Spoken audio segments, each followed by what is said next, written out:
ఓ ప్రక్క పెరిగిపోతున్న నిత్యావసరాల ధరలు, మరో ప్రక్క రసాయనాలతో నిండిపోతున్న కూరగాయలు.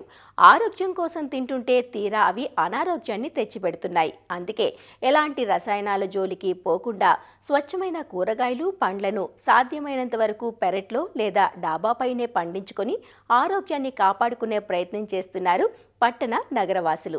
అపార్ట్మెంట్లు, వ్యక్తిగత గృహాల్లో ఉండే కొద్దిపాటి జాగాను సైతం ఉపయోగించుకుంటూ ఔత్సాహికులందరూ స్వచ్ఛమైన కూరగాయలు, ఆకుకూరలు, పండ్లను పండించుకొని తమ ఆరోగ్యాన్ని కాపాడుకుంటున్నారు.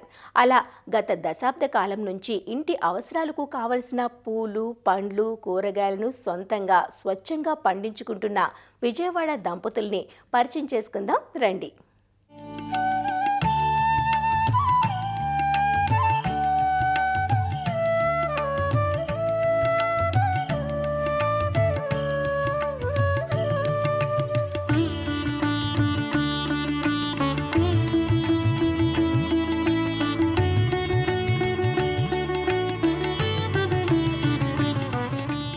ఆరోగ్యాన్ని మించిన భాగ్యం ఏముంటుంది?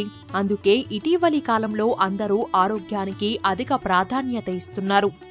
రసాయనాలతో నిండిపోతున్న కూరగాయలు కాకుండా సొంతంగా స్వచ్ఛంగా పండించుకు తినాలనే తపన అందరిలోనూ పెరుగుతోంది. చిన్నపాటి ఉద్యానవనాన్ని తలపిస్తున్న ఈ మిద్దె తోటను చూడండి. విజయవాడలోని రామకృష్ణాపురంలో ఉంది ఈ నందనవనం. 6 పదుల వయసులోనూ మొక్కలను ఎంతో ప్రేమగా చూసుకుంటున్న ఈ దంపతులు మధుసూదన్ రాజు, పార్వతి.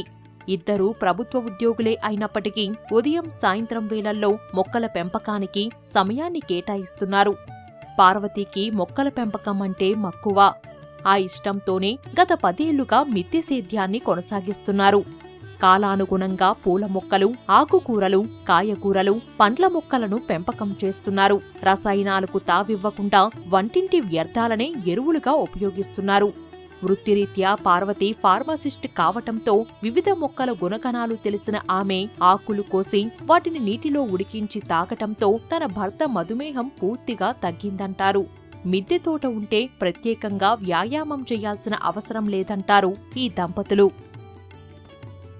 నాకు మొదటి నుంచి కొద్దిగా మొక్కలంటే బాగా ఇష్టం అండి. దానివల్ల ఇక డాబా కాడ ఉందని అన్నీ సొంతంగా మనం పండించుకుందాంలే అని చెప్పి ఇక డ్యూటీ నుంచి వచ్చిన కాడి నుంచి నాకు ఇక ఇదే సర్వస్వం అండి. హీట్లన్నీ చేసుకుంటా ఉంటాను. కుండీలాటికి మహా అయితే 10 సంవత్సరాలు అయింది. 1000-2000 అయ్యింది. మట్టి అన్నిటి కలిపి. మట్టి అనేది అసలు ఈ 10 సంవత్సరాల్లో నేను ఒకసారి కూడా మార్చలేదండి. అప్పుడు ఫస్ట్లో ఎరువు అన్నీ కలిపి వేసుకున్నాము. నల్ల మట్టి, ఎర్ర మట్టి, కిచెన్ వేస్ట్, ఈ కోడిగుడ్డు పెంకులు, ఈ వేపాకు అన్నీ కలిపి వేసాను కుండీల్లో. ఇక 10 సంవత్సరాల నుంచి ఇప్పుడు వరకు అయితే ఒక్కసారి మట్టి మార్చలేదు. ఆ కిచెన్ వేస్ట్ మాత్రం ఎప్పుడు దొరికితే అప్పుడు పెట్టేస్తాం. రోజు మార్చి రోజు వాటరింగ్ చేసుకోవటమేనండి. వాటిని బట్టి అంతే, ఇంకేం ఇంతవరకు అటుకేయలేదు. నేను కొద్దిగా బియ్యం కడిగిన నీళ్ళు తీసుకొచ్చి పోస్తాను. నాకు ఆర్థికంగా అంటే అసలు మా వారికి షుగర్ తగ్గిపోయిందండి. సాయంత్రం షుగర్ తగ్గిపోయింది. ఆకుకూరలు అన్నీ తింటాం వల్ల ఇదివరకు డైలీ అసలు కళ్ళజోడు లేనిది నేను అసలు ఇంట్లో పని చేసుకునేదాన్ని కాదు. ఇప్పుడు అసలు కళ్ళజోడు కూడా ఉండలేదు. ఆకుకూరల మూలని తింటాం మూలని ఫ్రెష్గా అసలు కళ్ళజోడు కూడా పెట్టుకునే పరిస్థితి లేదు. డ్యూటీలో కూడా ఇదివరకు ఇంజక్షన్స్ అవి కనపడేవి కాదు. కానీ ఇప్పుడు ఈ మనం సొంతంగా ఈ తింటాం మూలని ఆ కళ్ళజోడు కూడా అసలు మర్చిపోయాను నేను పెట్టుకోవడం. ఈ వయసు వచ్చిన 61 ఏళ్ళు నాకు. కంటికి కూడా అంత ఇది బాధ లేదండి నాకు. బత్తాయి ఒకటండి, దానిమ్మ, నారింజ, గజనిమ్మ, సపోటా, మునక్కాళ్ళు, జామకాయలు, మొన్నటిదాకా కొన్ని మామిడికాయలు కూడా కాసినాయండి. అంజీర్ ఒకటి, ఈ సీతాఫలాలు, రేక్కాయలు, పెద్ద రేక్కాయలు, చల్లకాయలు కాస్తున్నాయి అన్నీ. మేము ఈ తింటాం మరిగాక అసలు సపోటా కూడా అసలు పంచదార కూడా పనికిరాదండి. అంత స్వీట్గా ఉంటుంది కాయ. అసలు ఒక్క కాయ తిన్నా చాలు. కరివేపాకు కూడా బయట వాడమండి. అసలు కరివేపాకు కూడా ఇక్కడే. ఆకుకూరలు అనేవి బయట కొనలే. కాయగూరలు కొనటమే అసలు మేము లేదు. ఎప్పుడన్నా బంగాళదుంపలు అట్లాంటివి కొనుక్కోవటమే. కానీ ఆకుకూరలో పాలకూర, చుక్కకూర, తోటకూర ఉంది, గోంగూర ఉంది, పనగంటి కూర ఉంది, బచ్చల కూర ఉంది, పుదీనా ఉంది.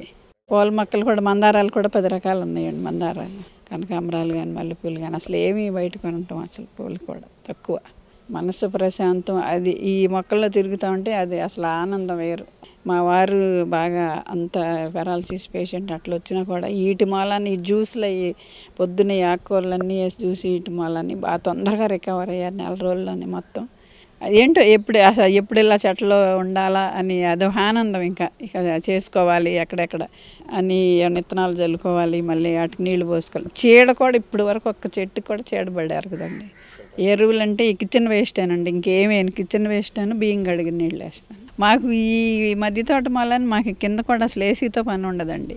అసలు చల్లగా ఉంటుంది. మంచి ఎండాకాలం కూడా అసలు మా హౌస్ చాలా చల్లగా ఉంటుంది ఈ మిద్దె తోట మూలని.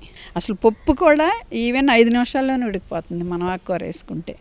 బయట అంటే ఎక్కువసేపు పట్టవచ్చు, కానీ కరెక్ట్గా 5 నిమిషాల్లో ఉడికిపోతుంది మెత్త గుజ్జులాగా. అసలు అదే నిదర్శనం, ఆశ్చర్యం వేస్తుంది మనకి బయట ఆకుకూరకి మన ఆకుకూరకి. అసలు టేస్ట్ కూడా అసలు మా ఆఫీస్ వాళ్ళకి తీసుకెళ్ళి పెట్టినా అసలు వదలకుండా తింటారు, అంత టేస్ట్ అని వస్తుంది ఈ ఆకుకూరకి. ఆ పైన మేము మిద్దె తోట ఒకటి పెట్టుకున్నాం. ఆ మిద్దె తోటలో ఎక్కువగా పళ్ళు పెంచడానికి మిద్దె తోట ఒకటి పెట్టుకున్నాం. ఆ పళ్ళు షుగర్ సంబంధించినవన్నీ పెట్టుకొని ఈ విధంగా మేము జీవనం సాగిస్తున్నాం. ఆ పళ్ళతోనే ఆ ఆకులతోనే మేము ఆరోగ్యాన్ని కాపాడుకుంటూ వస్తున్నాం. నా భార్య నా ఆరోగ్యం కోసం ఈ పళ్ళ తోటలో నుంచి కొన్ని ఆకులు కానీ అన్నీ తీసి పళ్ళు కానీ నాకు ఆరోగ్యానికి పనికొచ్చే విధంగా ఆమె కాపాడుకుంటూ వస్తుంది. వాటికి రసాయనం ఏమీ వాడాం. మేము కర్రీ పాయింట్లో తీసి కట్ చేసేయన్ని తీసుకొచ్చి ఆటి మళ్ళీ పెంచడం తప్ప ఎరువులు ఏమీ వాడాం. మరి ఇవాళ నేను ఆరోగ్యంగా ఉన్నానంటే మిద్దె తోటే కారణం. బిల్డింగు పాడిద్దని అందరూ చాలామంది చెప్పారు, కానీ మేము మాత్రం అది లక్ష్యం లేదు. మిద్దె తోట కావాలి, ఆరోగ్యం ఉండాలి, 10 మందిని కూడా ఇలాగే పెంచుకోవాలని మేము ఆశిస్తున్నాం.